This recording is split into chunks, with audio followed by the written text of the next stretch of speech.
What's up, guys? This is Kyurem from the Trinity of Lift, and today is episode number 3 of Path to Perfection, the weekly series where I select a deck that I am personally running. We take a look at my main deck, extra deck, and side deck choices, and we have a little discussion about them for a couple of weeks at a time. So, this week is the third week of coverage for my Seraph Shaddolls, and I have decided to only cover each deck for 3 weeks at any given time. So this will be the final week that we are going to cover this deck. So I do highly encourage you guys to comment down in the comment section below what deck you want to see in this series next week and for the next couple weeks after that. So I'm probably going to do this every 3 episodes of this series, and again, I really do encourage you guys to tell me what deck you guys want to see down in the comment section below, as I don't want to choose a deck that you guys might not want to see for 3 weeks at a time. So again, make sure to tell me down in the comments. So, enough of me talking about that kind of stuff. Let's get right into this week's profile of Seraph Shaddolls. Alright, so we'll start the main deck off with the Seraphs. We have the triple Seraph Scepter because it searches out beach chairs, so I mean, like, that's basically what it does, and it's a combo piece, of course. And then we have the 3 Sovereignty because it is the other part of the combo piece, and it is the other 3 cards within the Seraph engine that we should run for this deck. Going into the Shaddolls, we still have the triple Falco, then we have the triple Squamata, the double Beast, the double Hedgehog, and then finally the one Shadow Dragon. And this is the Shadow lineup that I am currently loving, actually, as it gives me enough versatility and deck thinning, but also it doesn't let me dead draw too often if I were to run something like, say, 3 Beast. So I'm very much liking this Shadow lineup as of right now. Next up, to support all of our Shaddolls, we have the 3 Mathematician. Obviously, because we can get this guy to get any Shaddoll effect that we might need at any given time. So we have to get 3 of him just so we can get into our Shaddoll effects as soon as we can. Next up, we actually do run the Christia build, and we have the triple Arclor Christia, which I had to sadly proxy 2 of. I swear to God, guys, every time I deal with some kind of mail order for cards, it always gets in pretty dang late, which is it's just so aggravating. But oh well. I do run 3 Christia for the fact that you actually want to use Christia as your primary light fodder for your Nephilim plays. And thus, you really want to run 3 because Christia acts as a sort of Genlock within this deck. And you want to see her, I guess you could say, as often as you'd like because, again, you really do want to fuse her away as soon as possible. Just so we can get Christia into Graveyard because there are some pretty nifty plays that we can use to summon Christia from our grave and, again, to act as a sort of Genlock for our deck. Also, because this is Seraph Shaddolls, even if we do draw into Christia fairly early, we can possibly summon her by herself with her own effect because we have the Seraphs and we also have El Shaddol Nephilim to act as fairies in the grave to help us summon our Christias even if we do draw into it. So in my opinion, Christia just adds a ton of diversity to this deck, and it also just kind of throws matches into your favor because it is just a walking Vanity's Emptiness, which is pretty cool. So we do have the 3 Christia. Next up, we have 1 Pero Cerberus because Pero is a monster-based Gen out and it turns our Mathematicians into Gen outs. So we have the 1 Pero for that. Then finally, of course, we have the 1 Blackluster Soldier because BLS is too good, of course. So we have the 1 BLS to round off our monster lineup. Moving on to the spell cards, we start off with our fusion spells. We have the triple El Shaddol, and then we have the 2 Shaddol fusion. Again, this is the fairly standard lineup currently right now for most Shaddol decks, and I won't complain about it at all. And if I ever do find myself wanting that 3rd Shaddol fusion, I will usually side it in. So this is the current Shaddol fusion lineup that I'm running. Next up, we do run 1 D-Fusion, actually. The reason why we run D-Fusion is because this can open us up to some pretty interesting OTK plays, as well as it sort of acts as another revival card to get either our Seraph Scepters or our Christias back into our field, because usually you'll be wanting to use your Christias or your Scepters preferably for your light fodder for your big damage plays, due to the fact that when they are resummoned back from the grave, they usually will get some sort of beneficial effect for you. So we have Diffusion in here just to act as another reviving outlet for them. as if we use something like a Shadow monster and a Scepter, we can defuse that our Nephilim, excuse me, into the Scepter and the Shaddol, and the Scepter will usually trigger to get us our Sovereignty.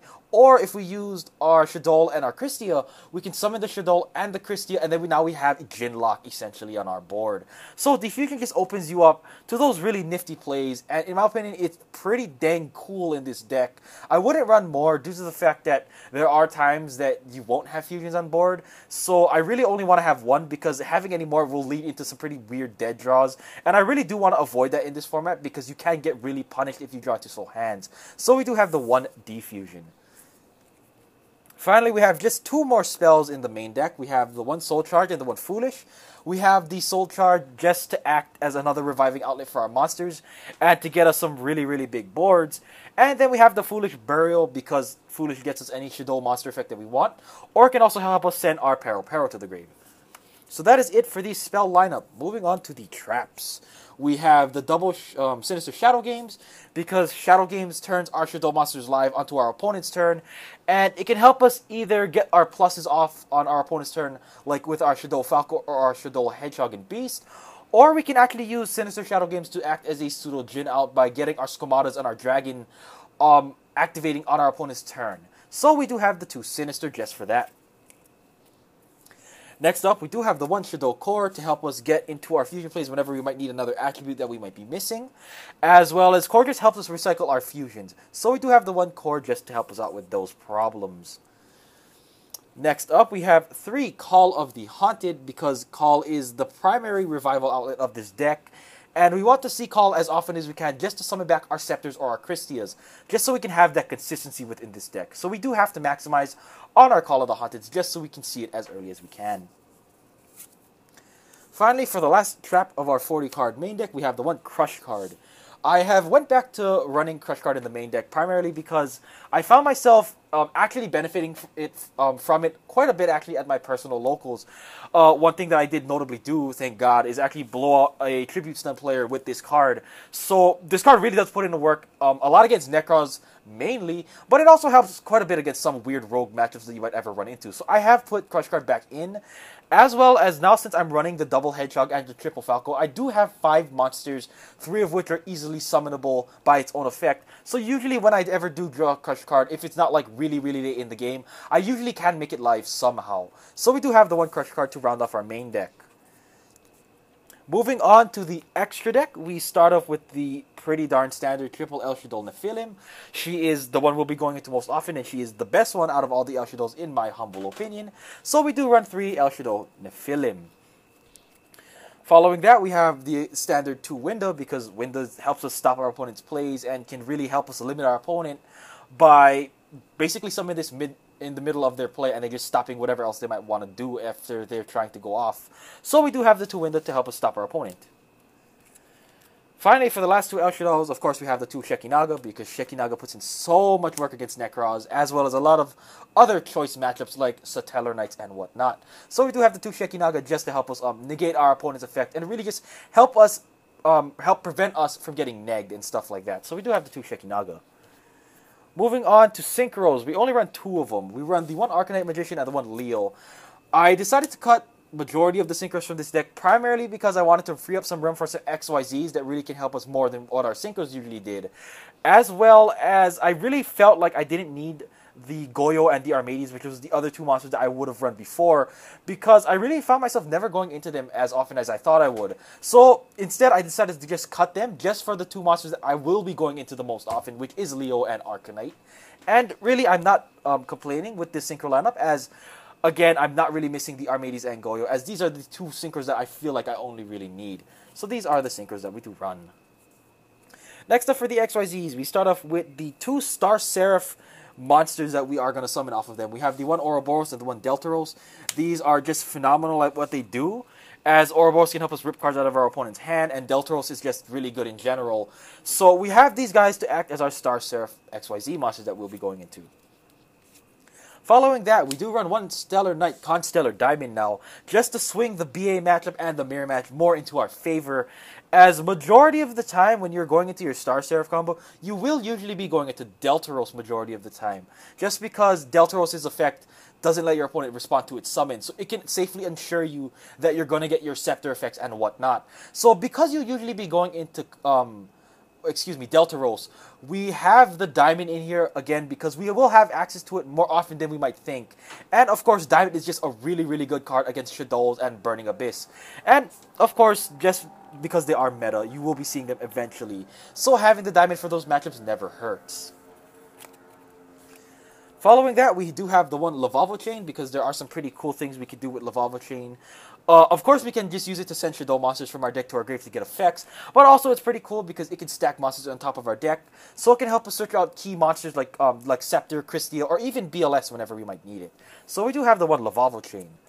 Then we have the one Exiton and the one Castel, because these are probably the two best rank 4s in my opinion, and should be run in almost any deck that has access to them.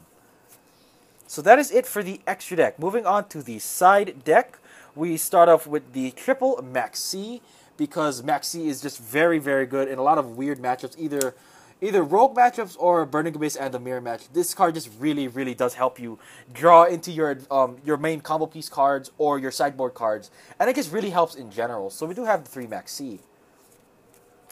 Following that, we now run 2 Denko Sekka in the side. This is primarily for stuff like Ritual Beasts, Satellar Knights, Volcanics, and any other huge back row heavy decks. As I do not mainboard MST, obviously, and there are times when this deck can get blown out by very heavy back row. So we want to have the Denko Sekkas in here just so we can summon it and, of course, lock our opponent's back row like we all know what Denko Sekka does. And just to help us out with our big push plays and whatnot. So we do have the 2 Denko Sekka. Next up, for our final monster of the the side deck, we have the one Thunder King, because it is a walking mistake.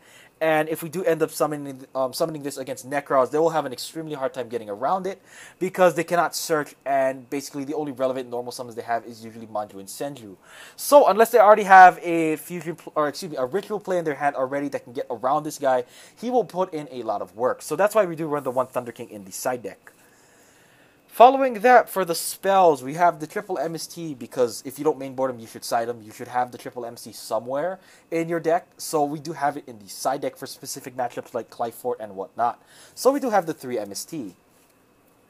Then we have Jin outs in our side deck in the form of 2 Dark Hole and the 1 Raigeki.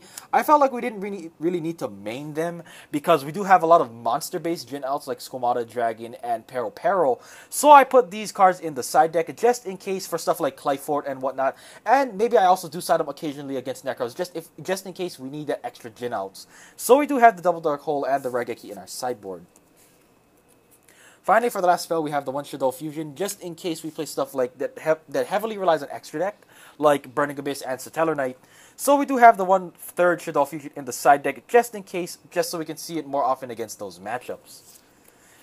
Finally, for the last 2 cards in the sideboard, we have the double Mirror Force. This is primarily here for things like Clive Fort and or Yosenju, or basically any deck in general that really can get blown up by mass destruction.